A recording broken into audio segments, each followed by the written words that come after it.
Mania! Hello, Tobias Sammet. It's a pleasure for me to be doing this interview. Welcome to Rock Mania. Thank you for having me. It's a pleasure for me too. And thank you for having me on the show. Avantasia is about to release the album A Paranormal Evening with the Moonflower Society. What is your expectation?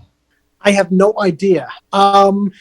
If the last 2.5 years have taught me something, it is not to expect anything in particular, because your expectations will not, or life is what happens to you while you're making plans. So everything was happening differently than we expected in the past 2.5 years.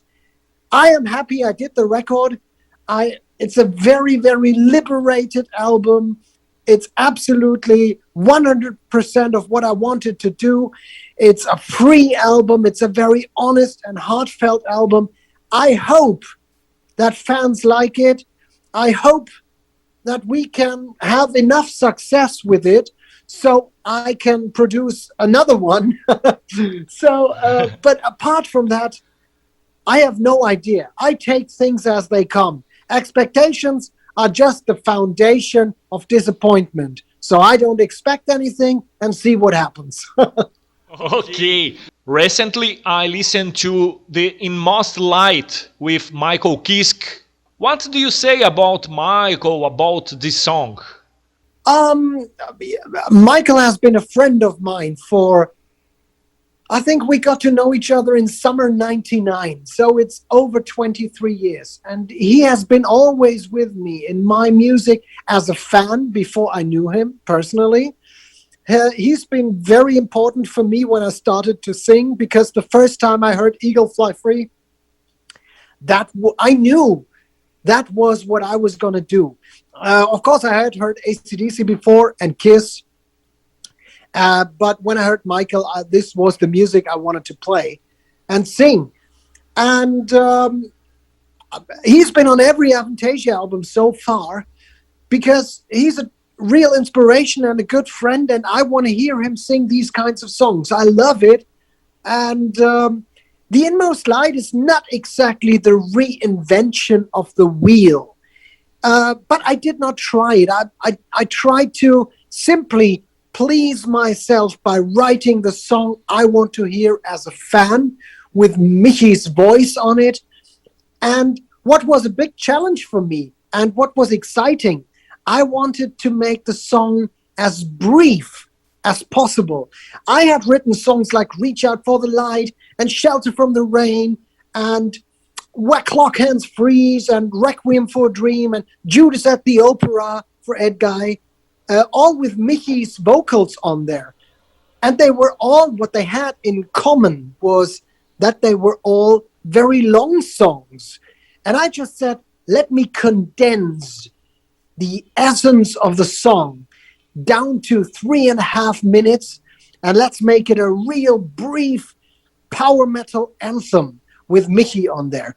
And let's throw everything that is not needed overboard. And that's what I did. And lyrically, of course, it's placed in the concept or in the context of the Moonflower Society world, but it also is talking about how we all have to deal with expectations and how to keep the integrity of your personality and to be yourself in this world that constantly has expectations towards you and that constantly wants you to be something else or someone else. And it was, I think the message is beautiful. The song is beautiful. The two singers are beautiful. And I think our voices work very, very well together. I'm happy. It's, some people say, oh, Toby, you've written that kind of song before. Of course, because I love that kind of song. And that's why I do it. I just do it for me. And if people love it as well, or some people, great. Now let's go back in time. How was Avantasia born? You are redhead Edguy. Why did you come up with the idea to create a new project? Because I was on a tour bus, and on a tour bus, usually when you're a young musician, you spend your time playing video games and getting drunk. Now, as a singer, that's not a good idea. The video games, yes, but getting drunk, I did it sometimes. Guilty as charged. But you cannot really party because you have to take care of your voice and you have to live a little bit a very, very boring life. So I was writing a story, and I was starting to write this story, and I always had the dream of singing with Michi Kiske. He had left Halloween, or left, not really left. He was kicked out of Halloween, and he got away from heavy metal music. Kai Hansen had left the band. For me as a fan, it was a disaster. Michi Kiske was talking bad about heavy metal. Kai Hansen was doing Gamma Ray. Halloween, they did a good job. Andy Darris did a terrific job keeping Halloween alive, together with Vicky and Marcos and Roland. Anyway, I wanted to work with Michi and hear him on a power metal song with Marcos Groskopf, with Kai Hansen.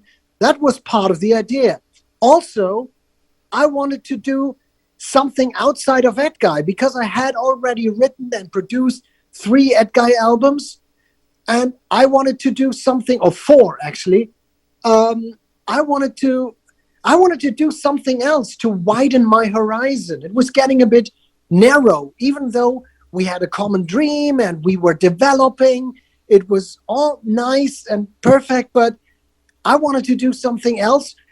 And even though I was the one in charge in Edguy, I was the leader already from the beginning.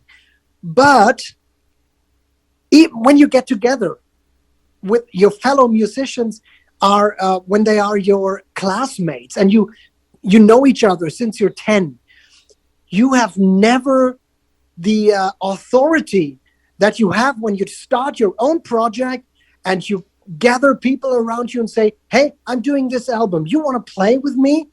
Then it's a different story. And I was getting so much input from these very experienced musicians, Marcos and Henjo and Kai. And also Dirk Schlechter was around in the studio when we rehearsed. And there were a lot of people with a lot of experience. And still, I was free to do whatever I wanted to do without having to explain it. And that was very tempting because in Edguy, from the very early beginning on, we like each other. Absolutely. But it's still, when you get together at the age of 10, you never have the authority to make the decisions without having to explain, without having to fight, without having to argue, without having to be pissed off, without having, to sort things out and then go back to the rehearsing room and say, okay, you're right, we do it this way. And, all the drama and these things happens in every band. But with Avantasia, I created my own little playground, so to speak, where I was the undisputed ruler. One of the greatest voices in Brazil is part of the history of Avantasia, the late André Matos.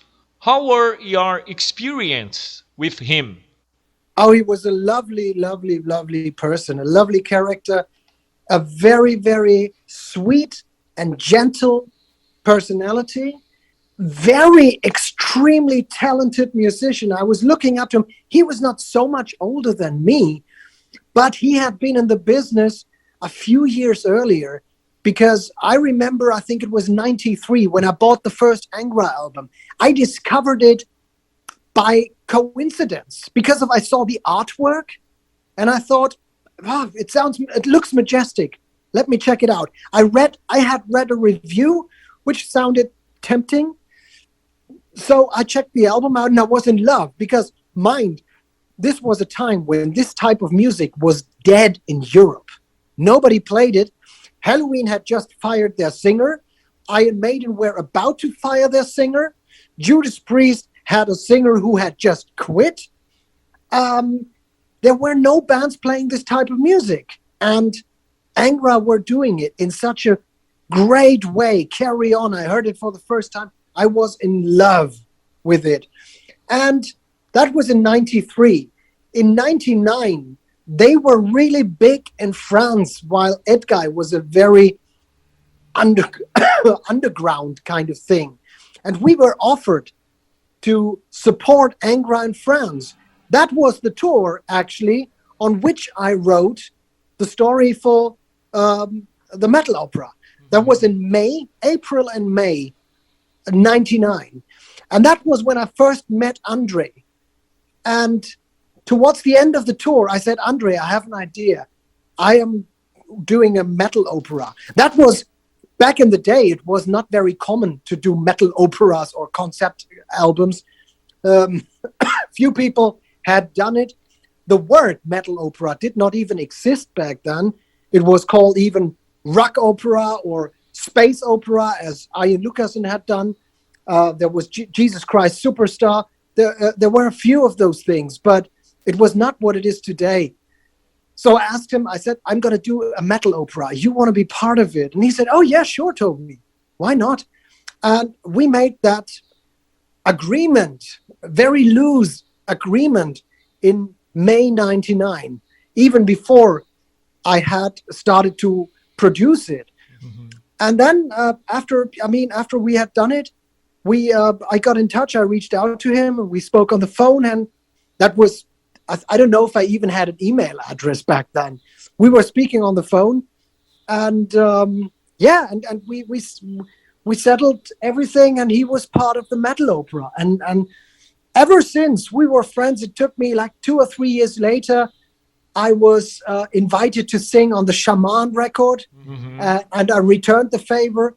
And then he invited me to Brazil in 2003 to play with Shaman for a DVD. Funny enough, he invited Sasha Pat as well. And that's when I first met Sasha Pat. It was in Brazil. Actually, it was at the airport in Frankfurt because we had the same flight. So Andre was a lovely person and he's sorely missed. Absolutely fantastic character. Great musician. A bit quirky, I have to say. He was a bit quirky, but who is not? I mean, we are all a bit odd. But lovely. Very, very lovely. Could be stubborn. Often late on tour. He was often the last one to come. I remember I bought him a book, a children's book, which is called Do You Know How to Read the Watch? Or How to Read the Watch, or Let's Learn How to Read the Watch. Something like that. I don't know how to translate it. But and it was really funny, but I never really gave it to him because I thought it may be an offense. I bought it after the tour, after the first tour we did together, the 2008, the Scarecrow tour, because it was always late. He would always show up late. We were sitting in the bus. Andre would come 5 minutes later. That was his nature. He was very, very, excuse me to say that, he had a very Latin American approach to time. and it was, you could only love him. I bought the book for him. Unfortunately, I never gave it to him. And it was a bit heartbreaking when I found it maybe 2 years ago during lockdown. I still have that book here and I found it. I had bought it in 2008. And I never managed to tell him, Andre, be on fucking time. Unfortunately, he's sorely missed. Absolutely. And Edguy, is the band on hold? Is there any prospect of getting back into action? I think there's no reason to not think we'd get back and tour again or play live. It's just, honestly speaking, right now, we're not talking about it because we don't hate each other or anything. I think the fans sometimes come up with all sorts of drama and Toby forgets about his old friends and he's doing Avantasia because it's way more successful and all that bullshit. No, the truth is really quite easy. It happens when you're working together for such a long time. You're 10 years old when you get to know each other. You're starting the band at age 14. I had just turned 14 when we started Edguy, and we've been constantly together for a very, very long time. But you develop very differently, and everybody develops different work ethics and quirks, and everybody is having his own view on things. And at some point, it was really difficult to come to a conclusion, to come to a common result. And I think for as long as I could, I was really, really working hard to make it work. I mean, I wrote all those albums. I did the management of the band.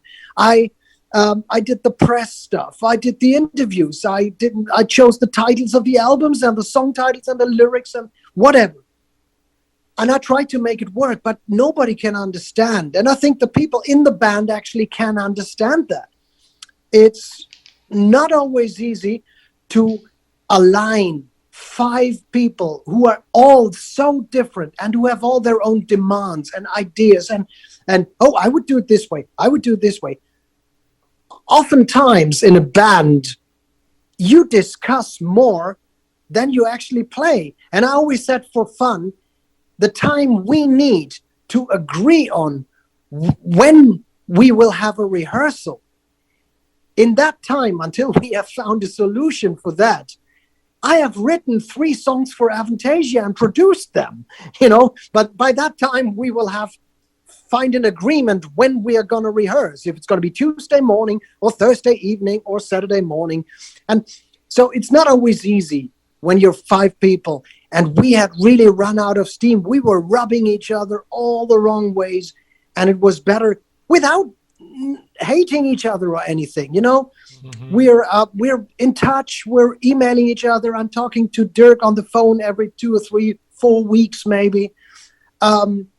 But it was just better for everybody to do their own stuff. Now, will we do another album? I have no idea. Right now, I don't see it. But going on stage and playing those beautiful songs together at some point, I absolutely see this could be possible. Right now, I don't think so. It's not going to happen anytime soon. But in general, I don't see a reason why this should not happen. What do you like to do when you are not involved with music? Do you have any hobby? Nothing, nothing exciting. Like, I'm not into astrology or astronomics or physics or playing golf or doing something fancy like that. I'm a very simple person. I'm sitting at home feeding birds in winter, or I like old furniture, and I like to look at old furniture, which is, I know, very quirky. I like watching football. I can be a real enthusiastic proletarian watching football. And besides that, I don't have, my hobby is music. I have my family, but music is so much to me. That's also why I enjoy having my own radio show, because it gave me back a bit of my being a fan of music. Mm-hmm. When you're playing music yourself, you always analyze things. You always go like, oh, that verse could be a little shorter. Oh, that could be a bit different choir. You analyze everything you hear. And I don't want that. I hate it. I want to enjoy music. That's why I mostly listen to older bands, because those music albums and their music I have become acquainted with before I analyze things. And that's why it's still so nostalgic to me, that I can enjoy the song without questioning it or without trying to dissect the build up of the song or whatever. So my radio show is perfect for reviving my basic love to music as a fan. And I'm a music lover, as I said, still very, very much. I love to listen to music. That's my hobby, my job, my everything. Are you a man of faith? I don't really know exactly what I believe, but I absolutely know. I mean, if I remember my time at school, I had a hard time understanding algebra and a lot of other things in maths as well. The same goes for chemistry stuff and physics. And long story short, there are a lot of things that I have no clue about. So why would I think that me or any other man would understand everything that is happening? So I think there's a lot of things that I cannot understand. And I think there are things that are beyond my control. And I do like the idea that there is some law of nature and some basic governor of things. I don't think it functions like a person. I don't think there is a God that sits there and says, okay, you're going to die, you're going to survive, making decisions like that. No, that's the simple human mind comes up with that concept. I think there's something greater than that. And I think there's something that we cannot comprehend with our little stupid human minds. No matter if you had good grades at school or not, I think there's something that is on so many levels above us that our brains are not able to comprehend it. And the whole idea. I have faith. I am not the crown of creation.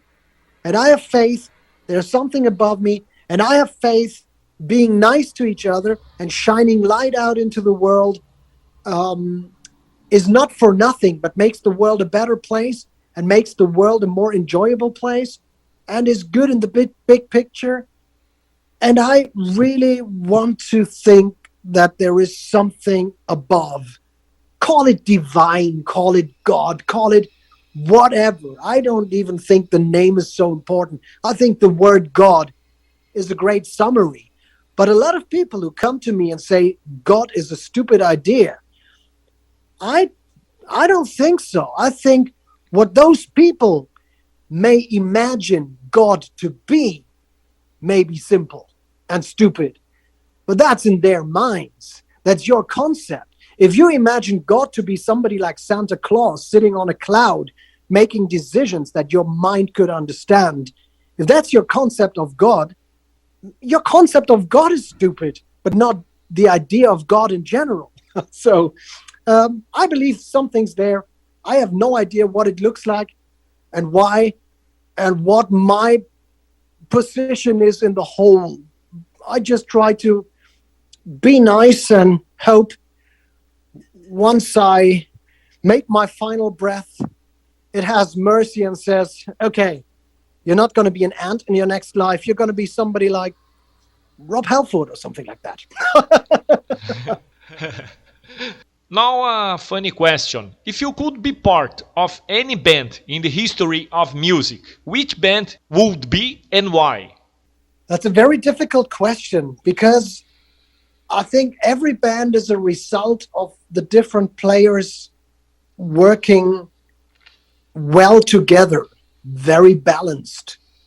And I would have to replace somebody. If I would say AC/DC, AC/DC would not be AC/DC because it's Brian Johnson and first and foremost Bon Scott who made AC/DC AC/DC. So I know this is not the answer you want to hear. I could say something like, okay, Whitesnake 1987 or Journey 1986. But the thing is, when I was on stage with Michi Kiske and Kai Hansen for the first time in 2010, and they were on stage, and I had on stage this flashback, and I thought of the young kid I was that so wished to be working with those musicians and that so wished that they could be in Halloween and that I could see Halloween. all of a sudden I was on stage with them. And the thought was I felt overwhelmed, but at the same time I thought the only thing disturbing in this situation is myself, because I don't belong here. It should be Vicky, and it should be Ingo Schwichtenberg and Markus Großkopf, and they should be doing Eagle Fly Free. So no matter how much I wished it, it was not Halloween with me standing in the middle of them singing Shelter from the Rain and Reach Out for the Light. So to answer your question, it doesn't work like that.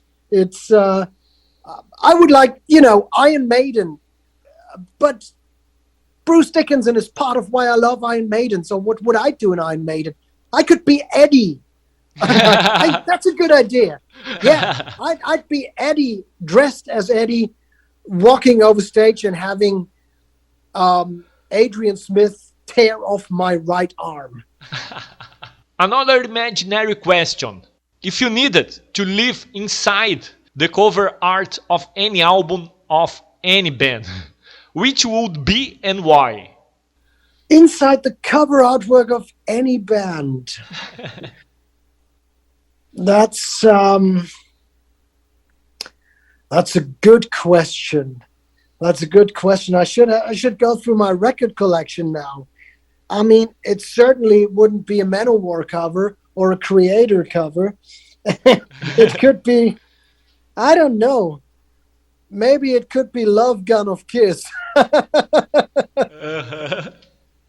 No, but maybe it could also be really On a Storyteller's Night by Magnum. Great. If you could have any superpower, what would it be and why? I don't know. I'm happy with my superpowers that I have. I don't need anything. I could say I would want to fly or I would want to be invisible, but I don't think there's anything I could do being invisible that I can't do myself now. Okay, I could sneak in somewhere and watch people, but no, I'm happy with the superpowers I have. What means to you to create songs that touch the heart of people, and many times these songs end up changing their lives? I just think it's great to write heartfelt stuff that makes me feel better once I have expressed my feelings, and that some people take up that feeling and discover themselves in the music and see it helps them. That's something I'm very thankful about. I don't think I am proud of it or anything. Mm-hmm. I'm thankful. It's a win-win situation. I think if we all have, no matter if you're a musician or if you're a plumber or if you're writing books or if you're just a nice person with a job like a chimney cleaner or whatever. If we manage to shine our light out into the darkness, no matter in which situation, but make other people feel happy, I think we all have that superpower and we all should use it. We all should be friendly. And of course, we're human beings and we cannot always be friendly. And sometimes I'm not friendly and sometimes you're not friendly. And sometimes it happens. It's just we're human beings. But trying to make the world around you feel better, mm-hmm. That's not so difficult. And I think we all could use our possibilities that all of us have, whatever they are, to make the world a bit better. I think it's not just I don't feel superior just because I can sing. Or write music. I cannot. There's so many things I cannot do. I was lucky that I found something that I can do, and I managed to feed my family with it, and that I enjoy doing it, and that other people find something in it. That's great. But even if we do a normal job, we have so many possibilities to make the world a better place, and I think we all should do it. Avantasia will play in Brazil next year in April at the Summer Breeze Festival. What are your expectations for this concert? Do you like to play in Brazil? No, I hate it. Of course I like it. I love it. I mean, it's been, ever since I was there for the first time, January 2002. I think it was DirecTV Music Hall, 1,700 people. I was blown away. 1,700 people in Brazil sounded like 5,000 somewhere else. And I remember that first moment, that first show. I was blown away, and it was a love affair since then. And every time we come to South America, to Latin America, and Brazil was my first, Sao Paulo was my first show in Latin America. That's why it has a special place. But in Latin America, playing in whole Latin America, I have to say, it's very, very, very special for me, because the crowd as well, it's loud and very thankful and very appreciative, and I feel it's more like playing to friends than playing to an anonymous crowd. It's really, I don't know. And also, I have so many relations to São Paulo. With Andre first and foremost. We have our promoters from São Paulo, Rick, and we have so many good relations to São Paulo, and with a friendship to Shaman and Angra, and and as I said, the first time I played in Latin America, the first time I played outside of Europe in general was São Paulo. That was the first time I played outside of Europe, and it will always be a love affair, absolutely, and I'm looking forward to it, absolutely. Tobias Sammet, thank you so much for this interview. It was a pleasure for me. Rockmania is always available. Thank you very much. Thank you very much for talking to me. Thank you for your support and for supporting the new album, hopefully. And for supporting the show next year in April. I'm really looking forward to it. And thank you. Thank you, Brazil. Don't forget me. I will always come back as long as you let me in. Thank you.